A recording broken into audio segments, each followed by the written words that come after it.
Comment comprendre que l'Afrique, berceau de l'humanité et foyer de tant de conflits, représentant plus d'1 milliard d'êtres humains, demeure exclue des instances décisionnelles du Conseil de sécurité?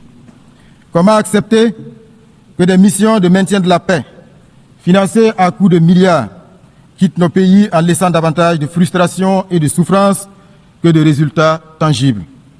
Les causes de ce naufrage collectif sont pourtant bien connues de tous, notamment des États membres eux-mêmes, qui, durant des décennies, ont, dans le cadre de l'Assemblée générale, consacré leurs énergies à défendre des causes nobles et à proposer des réformes réalistes sans obtenir gain de cause.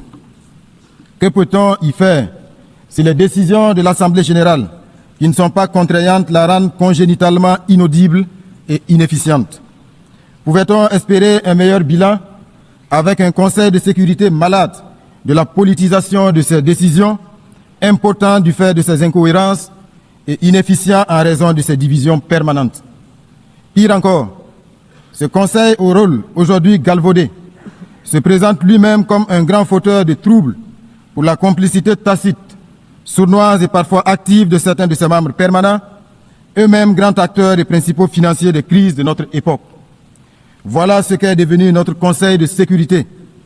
Une entreprise, il faut le dire, funeste, qui, du fait des visées prédatrices de certains de ses membres permanents, peut entre autres décider de quel pays sera à l'ordre du jour du terrorisme international, dans quel autre envoyer des opérations de maintien de la paix, comme pour mieux légitimer son rôle.